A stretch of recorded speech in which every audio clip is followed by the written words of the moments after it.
नमस्कार साथियों, स्वागत है आप सभी का आपकी अपनी पाठशाला पर। मैं हूं अंकित अवस्थी।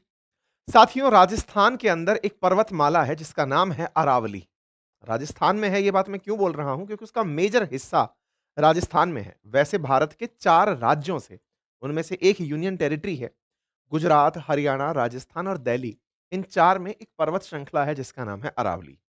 फिलहाल के लिए शुरुआती ब्रीफ में मैं इस बात को इसलिए बोल रहा हूँ, राजस्थान वाले लोग और जिनको इसके बारे में पता है वो रिलेट कर जाएँगे, लेकिन बाकी लोग जो अरावली के बारे में नहीं जानते, वो केवल तस्वीरों से एक अंदाज़ा लगाएँ कि एक ऐसी पर्वत श्रृंखला है, पहाड़ हैं, कुछ ऐसे ऊँचे-ऊँचे पहाड़ हैं। अच्छा, इन पहाड़ों की ग्रीनरी जो आपको देख कर के थोड़ा-सा कोई फ़ील तो दे रही होगी, लेकिन ऊँचाई को देखकर आपके मन में प्रश्न आ रहे होंगे, कि यार ये कुछ ज़्यादा ऊँचे एवरेस्ट जैसे तो नहीं दिख रहे। ये कुछ पहाड़ियाँ हैं, जो ऊपर ड्रोन शूट से ली गई हैं।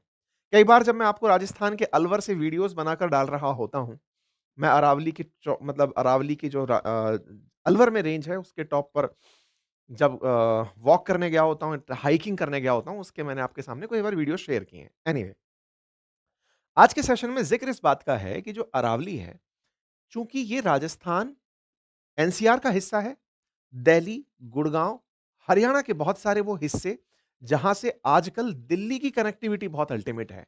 या फिर ये कहिए कि दिल्ली के आस-पास का वो पूरा हिस्सा, जो नेशनल कैपिटल रीजन में आना शुरू हो चुका है, वहाँ पर बेहद कंस्ट्रक्शन चल रहे हैं, बहुत सारे निर्माण कार्य चल रहे हैं। घरों के निर्माण, मल्टी स्टोरी बिल्डिंग के निर्माण, मॉल्स के निर्माण, सड़कों के निर्माण, पुल, इन सब के निर्माण। और जब निर्माण कार्य चल रहे होते हैं, विकास जब चल रहा होता है, तो उसकी बुनियादी ज़रूरतों में, उनके निर्माण में जो इतनी बड़ी-बड़ी आप गगनचुम्बी इमारतें देखते हैं, उसके कंक्रीट में अगर देखा जाए तो उसमें रोड़ी का रोग योगदान होता है, बजरी का योगदान होता है, सीमेंट का योगदान, सीमेंट के साथ-साथ स्टील का योगदान होता है। स्टील के लिए माइन्स हैं, लेकिन राजस्थान से मैक्सिमम समय गुजरने वाली ये जो अरावली रेंज है, इसका भारत के विभिन्न शहरों में जो निर्माण कार्य हो रहे हैं, उनके लिए खनन हो रहा है। पहाड़ से फोड़ करके पत्थर निकाला जा रहा है। पत्थर, क्रशर से इसके अंदर छोटी टुकड़ियाँ, रोड़ियाँ, वो निकाल करके राज्य के अंदर, पड़ोसी राज्यों के अंदर और दिल्ली के अंदर, गुड़गाँव के अंदर, नोएडा के अंदर मेजर जहाँ कंस्ट्रक्शन साइट्स हैं, वहाँ पर इनका यूज़ हो रहा है। तो आप पूछेंगे, ये तो बहुत अच्छी बात बताई आपने। यूज़ हो रहा है, इससे शहर बन रहे हैं, इसमें बड़ी बात क्या है? बड़ी बात ये है कि ऐसे अरावली पहाड़ी धीरे-धीरे खत्म हो रही है। तो क्या फ़र्क पड़ रहा है? इधर से पहाड़ खत्म हो रहा है, गुड़गाँव में बन तो रहा है, नोएडा में बन तो रहा है, दिल्ली में बन तो रहा है। पहाड़ ही तो बनाना है, उधर बिल्डिंग का पहाड़ बन गया। बहुत सही। जो प्राकृतिक रूप से बना हुआ अरावली है, वो कुछ इस तरह से हरा-भरा भी है।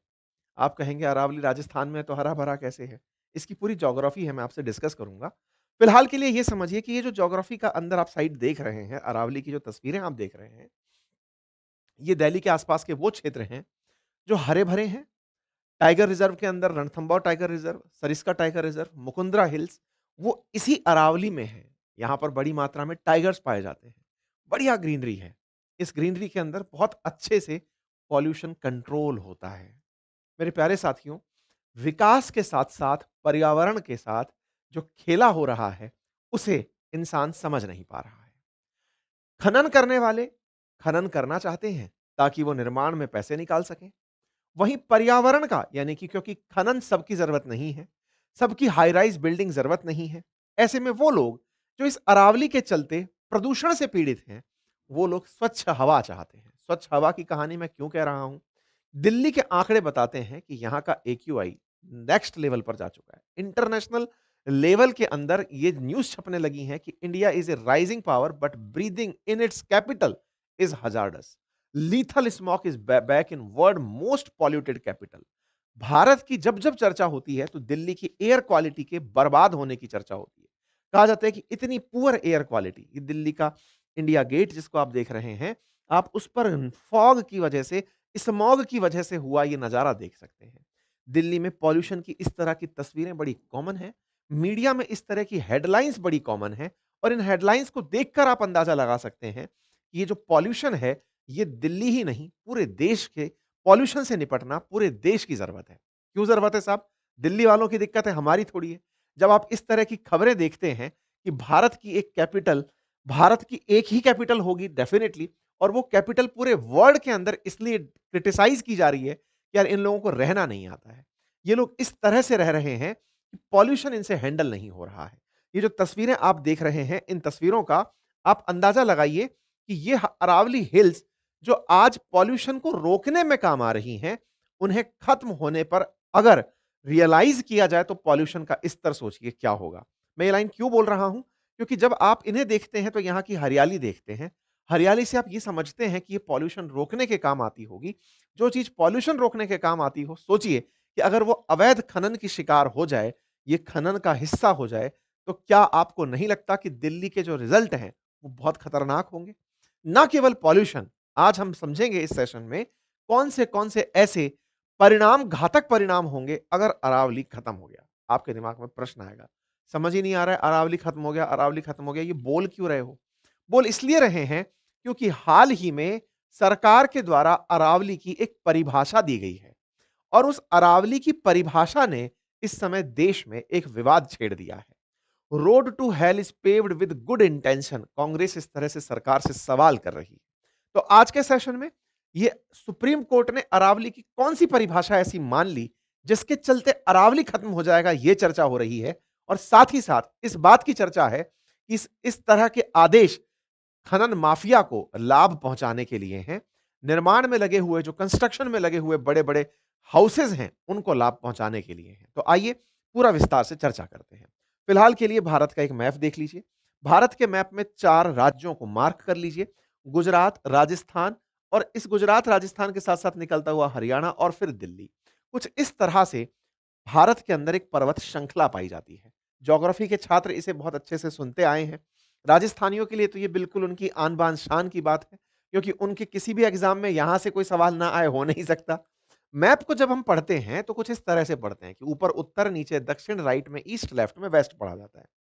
अगर आप इसको देखें तो ये कुछ इस तरह से दिखाई पड़ता है, अर्थात ये पर्वत श्रृंखला साउथ वेस्ट से निकल करके नॉर्थ ईस्ट की तरफ आगे बढ़ रही है।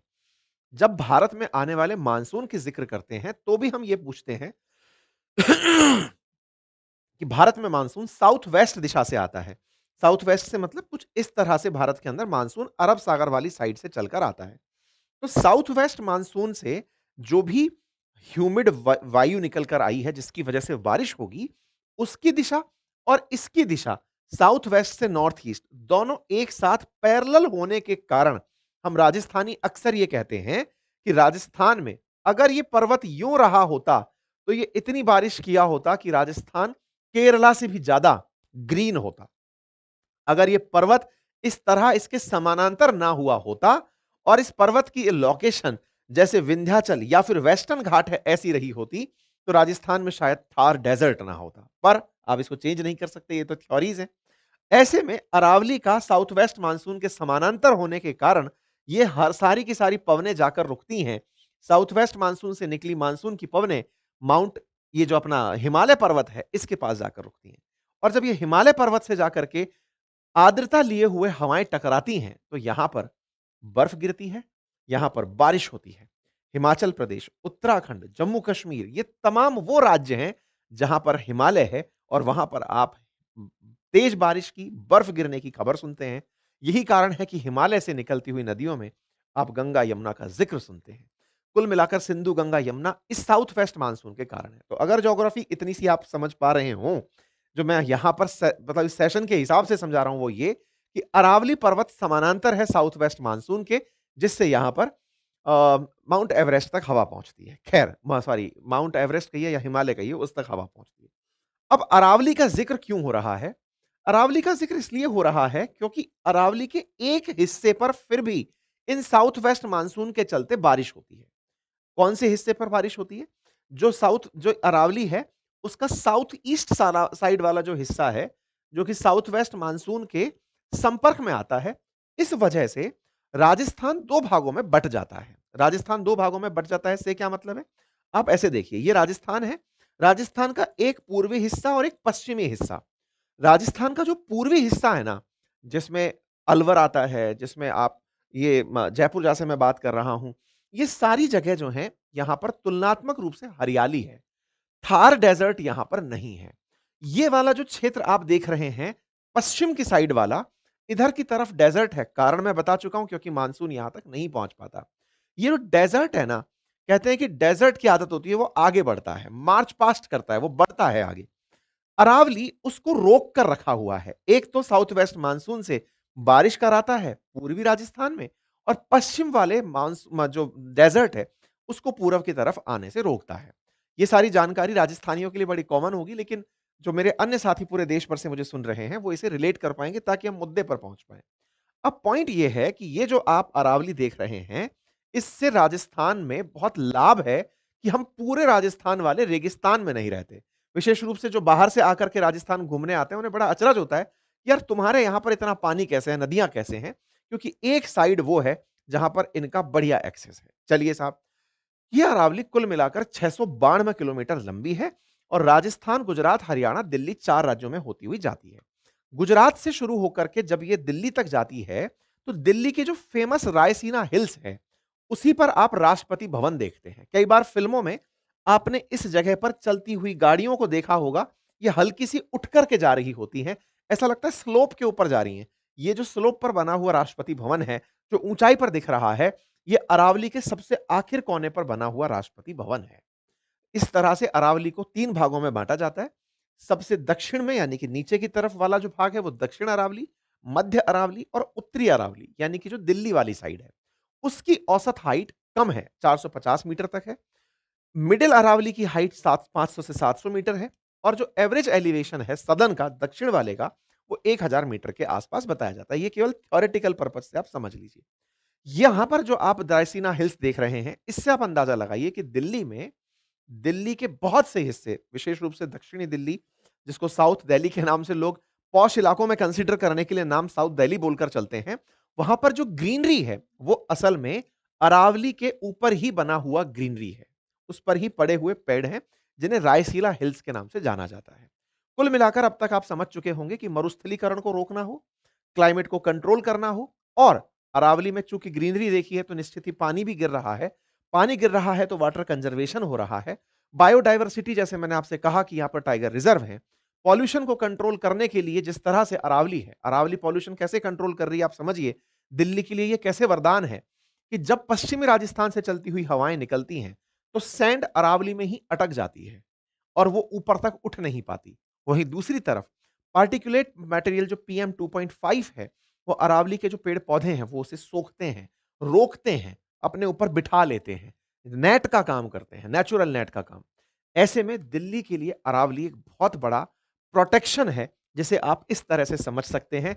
एक तरफ डेजर्ट देख सकते हैं और एक तरफ हरियाली देख सकते हैं। कहते हैं जैसे माउंट एवरेस्ट बार बार निकल रहा है हिमालय के लिए, जैसे हिमालय के चलते आज हमारे देश में नदियां हैं, ऐसे ही अरावली के चलते पूरे देश के अंदर डेजर्ट से बचाव है।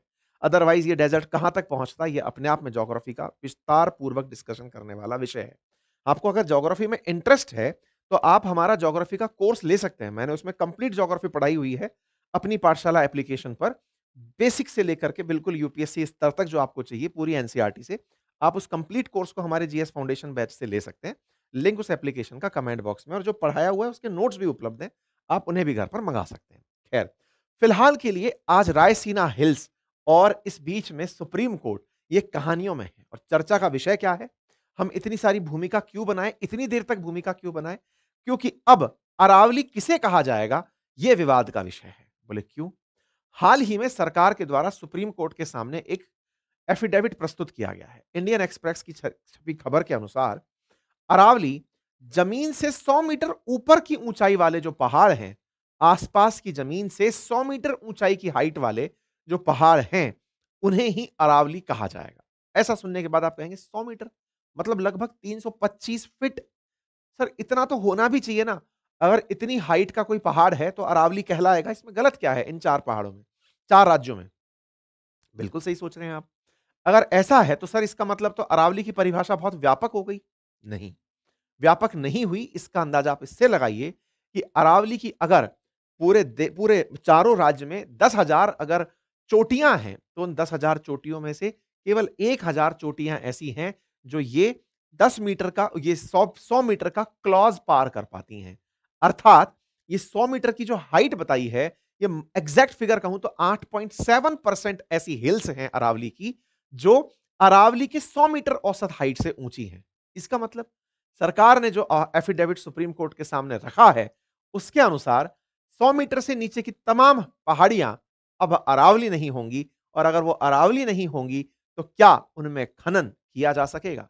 ये सारा सवाल क्यों आया था? क्योंकि पिछले साल 2024 में सुप्रीम कोर्ट ने चारों राज्यों में माइंस बंद करवा दी थी और कहा था कि पहले यह बताओ कि खुदाई हो कहां सकती है, कहां पर माइनिंग की जा सकती है, कहां से पत्थर और रोड़ी निकाली जा सकती है। सरकार ने बकायदा इसके लिए कमेटी बनाई थी। उस कमेटी ने सुप्रीम कोर्ट को कहा कि 100 मीटर से ऊपर ऊंची पहाड़ियों को हम पहाड़ी अरावली मानेंगे, उसके अलावा कोई लॉजिक नहीं है। अर्थात अब अरावली की जो छोटी मोटी पहाड़ियां, यानी कि अगर 10,000 कुल पहाड़ियां हैं तो 9,000 पहाड़ियों को खत्म किया जा सकता है। और अगर उन्हें खत्म कर दिया गया तो विचार करिए कि मुनाफा किसकी जेब में गया और जान किसकी गई। यही कारण है कि सवाल बनता है कि क्या खनन माफिया ने कोई लॉबिंग की है क्या? क्या अपनी बातें मनवाने के लिए किसी सरकारी अधिकारी को करप्ट किया है क्या, जिसने सरकार को ही कन्विंस कर दिया? क्योंकि सरकार चल किन से रही है? अधिकारियों के साथ में। अधिकारियों ने क्या ऐसी प्रस्तुति उनके सामने दे दी कि सरकार को लगा हाँ, ये जो बात बोल रहे हैं ये सही है। 100 मीटर हाइट तो यार बहुत नॉर्मल होती होगी, यानी 350 फीट अगर आप एक घर की औसत हाइट लेते हैं तो 12-13 फीट की हाइट छत की बनती है। तो ऐसे में अगर मानकर चलें तो मान लीजिए कि 20 मंजिला एक घर की बराबर हाइट तो होनी ही चाहिए बाहर की, तो उससे कम तो क्या ही मानेंगे। ये जो कन्विंसिंग वाली बात है, इसमें खेला कहाँ खेल दिया गया कि पहाड़ी की हाइट अपने आसपास के क्षेत्र से 100 मीटर ऊपर होनी चाहिए। ये आसपास की जगह कहां से नापोगे? मैं इसको क्यों बोल रहा हूं? क्योंकि रेलवे जब हाइट नापता है तो वो समुद्र तल से नापता है, क्योंकि पूरी दुनिया का जो समुद्र तल है वो एक समान होता है। आपको पता होना चाहिए, समुद्रों की सबसे बड़ी खासियत ये होती है कि उनका वाटर लेवल एक जैसा होता है। इसी वजह से पूरी दुनिया में माध्य समुद्र तल से ऊंचाई नापी जाती है। एल्टीट्यूड वहीं से लिया जाता है और उस समुद्र तल के चलते, क्योंकि सी सरफेस दुनिया के जितने भी महासागर हैं वो आपस में जुड़े हुए हैं, यही कारण है कि उनका एक लेवल मेंटेन होता है और यही कारण है कि उनसे औसत ऊंचाई सबकी नापी जाती है। यहां पर खेला क्या खेल दिया गया? समुद्र तल से अगर 100 मीटर ऊंचाई की बात होती तो शायद अरावली के अंदर कोई कंकर भी ना निकाल पाता, लेकिन सरकार ने जो अपनी तरफ से बात रखी उसमें आसपास की जगह, और ये आसपास की जगह कौन डिसाइड करेगा इसके बारे में कोई बात नहीं की गई। अब मैं थोड़ा-सा आपको और विस्तार में अंदर गहराई तक ले चलूं तो ये अब जो पिछले साल 2024 की न्यूज़ कटिंग है, जिस न्यूज़ कटिंग में सरकार ने पूछा था कि अरावली किसे कहोगे? क्योंकि हरियाणा और राजस्थान में बड़ा डिस्प्यूट चल रहा था। हरियाणा वाले कह रहे थे कि हम पिलर लगाकर बताएंगे कि ये हरियाणा है, ये राजस्थान है, क्योंकि हरियाणा में माइनिंग का यूज हो रहा है, राजस्थान से खोद-खोद कर हरियाणा में लोग बेचने पत्थर पहुंच जा रहे हैं। अवैध रूप से आप कई बार खबरें सुनते होंगे कि माइनिंग रुकवाने के लिए गई टीम के ऊपर जेसीबी चढ़ा दी गई, ट्रक चढ़ा दिए गए, गोलियां चला दी गई। क्यों? क्योंकि माइनिंग में जबरा पैसा है और जितना पैसा खर्च हुआ लगाने में, उतना ही वसूल लिया जाता है बिल्डिंग बनाने वाले से। आप देखते हैं जब-जब कोई भी चीज़ रोक लगती है, जैसे हमारे राजस्थान में रेता, और ये रेते की कहानी आप अधिकांश लोग जानते भी होंगे।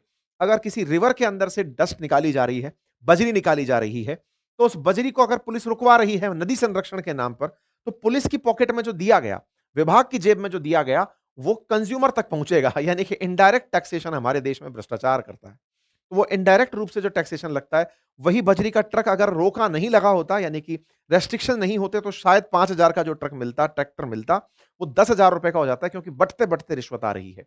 तो ओवरऑल किस-किस की जेब पर असर पड़ रहा है? तो जिसको मकान बनवाना है, उसको कंस्ट्रक्शन लागत बढ़ गई। पॉल्यूशन वालों को दिक्कत ये है कि पेड़ खत्म, मतलब पहाड़ खत्म हो जाएंगे, पर्यावरण खत्म हो जाएगा। अल्टीमेटली लाभ किसका होगा? तो आंसर है जिसने पहाड़ को खोदा, उसका सबसे बड़ा लाभ था। तो क्या पहाड़ खोदने वाले इतने बड़े हो गए कि वो दिल्ली समेत पूरे देश में, विशेष रूप से राजस्थान, गुजरात, जहां-जहां पर अरावली से डेजर्टिफिकेशन बचा है, जहां-जहां अरावली से पॉल्यूशन रुका है, उन सबको एक साथ बेच खाए?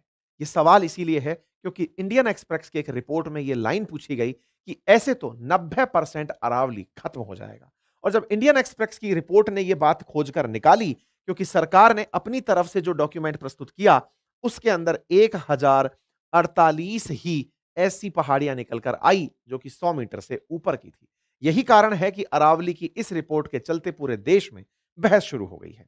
फॉरेस्ट सर्वे ऑफ इंडिया द्वारा बनाई इस रिपोर्ट में 15 जिलों के अंदर 12,081 पहाड़ियां ऐसी हैं जो 20 मीटर से ऊपर की हैं। 20 मीटर का मतलब हुआ कि ये वो पहाड़ियां हैं जो लगभग 65 फीट की हैं और जिन्हें आप चोटी मानते हैं। अरावली बहुत पुराना पहाड़ है, कहा जाता है कि हिमालय से भी पुराना पर्वत है। ऐसे में वो घिस भी गया है। उसकी हाइट को आस-पास के समय काल के हिसाब से कमी चुनौतियाँ मिली हैं। हिमालय काफ़ी नया नवीन वलित पर्वत कहलाता है। तो अरावली पर्वत जो है, उस अरावली पर्वत की 20 मीटर से ऊपर ऊँचाई वाली लगभग 12,000 पहाड़ियों को अगर देखा जाए, तो उसमें से 8.7% पहाड़ियाँ ही ऐसी हैं, जो 100 मीटर से ऊपर हैं और बस इसी 100 मीटर के चलते ये सारा की सारा बवाल मचा हुआ है। विशेषज्ञों का कहना है कि अगर 100 मीटर से ऊपर मानते हो तो लगभग 90% अरावली खत्म हो जाएगी और ऐसा हुआ तो एनसीआर की हवा खत्म हो जाएगी। मेरे प्यारे साथियों, आप इस तस्वीर के माध्यम से, स्लाइड के माध्यम से समझ सकते हैं कि ये जो बना हुआ पूरा-पूरा डेज़र्ट है, ये किस तरह से ग्रीनरी को खा जाएगा। एक बड़ा ग्रीन पैच जिससे दिल्ली सुरक्षित है, वो मात्र इन 1048 पहाड़ियों के कारण ही अगर रहा, तो दिल्ली बर्बाद हो जाएगी। इस पूरी रिपोर्ट में उन पहाड़ियों को जिनके ऊपर चित्तौड़गढ़ फोर्ट है या रणथंभौर या सरिस्का जैसी जगह बनी है, उन्हें हटाकर ज़िक्र किया गया है। लेकिन ये बड़ा ज़िक्र है, सरकार को आवश्यकता है कि अपनी इस रिपोर्ट में वो विषयवार इस पर क्लैरिफ़िकेशन दे। बचने का एक बहुत आसान तरीका है कि वो आस-पास से 100 मीटर की जगह समुद्र तल से 100 मीटर ऊपर बोल करके अपनी बात बदल सकती है। लेकिन ये कोई टेक्निकल या वो टाइप टाइप करने वाली टाइपो एरर नहीं है। ये इंटेंशनल है, तो इससे कैसे बचा जाए, यही बात विपक्ष के द्वारा उठाई गई है। हमने भी अपने ट्विटर हैंडल अंकित कुमार अवस्थी, जिसको आप के अंकित के माध्यम से सर्च कर सकते हैं, वहाँ पर इस विषय को काफ़ी विस्तार से आपके सामने रखा है और इस पर अपनी राय रखी है और आप भी यहाँ आकर अपनी राय रख सकते हैं, सो दैट आप सरकार तक अपनी बातें पहुँचा सकें। कुल मिलाकर के 34 में से मतलब अब आप इसमें एक इंटरेस्टिंग फैक्ट और है कि अभी अरावली की डेफिनिशन डिसाइड हुई है, तो पहले क्या था? तो पहले सरकारी कुछ नियम थे और वो ये थे, जो फॉरेस्ट सर्वे ऑफ इंडिया कहता था कि 3 डिग्री वाला फॉर्मूला जो है, उससे हम अरावली डिसाइड करते हैं। 3 डिग्री का मतलब ढलान कितनी है। इस बार उस फॉर्मूले को यूज़ ही नहीं किया गया। बीच में वो सिर्फ 4.5 डिग्री तक पहुँचा दिया गया।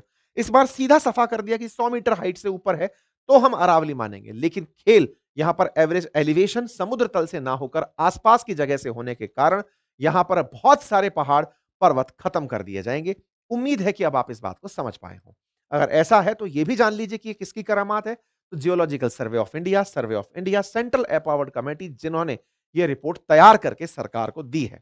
सुप्रीम कोर्ट के सामने अब परिभाषा है, क्योंकि सुप्रीम कोर्ट तय करेगी कि अरावली में अगर खनन रुकवाना है, अरावली की वजह से हो रहा पॉल्यूशन में जो कंट्रोल है, उसे खत्म करना है, तो सुप्रीम कोर्ट इसे कैसे लेती है, ये देखने का विषय होगा। उम्मीद है आपको पूरा विषय समझ में आया होगा और अगर ऐसा है, तो आपकी क्या राय है? आपकी नज़र में कौन ज़िम्मेदार है? ज़रूर हमें कमेंट बॉक्स में बताइए और अगर डिटेल में आप ज्योग्राफी पढ़ना चाहते हैं, तो हमारे कोर्सेज़ उपलब्ध हैं अपनी पाठशाला एप्लीकेशन पर, आप जाकर उन्हें अवश्य चेक करिए। आपका समय शुभ हो। बहुत-बहुत धन्यवाद।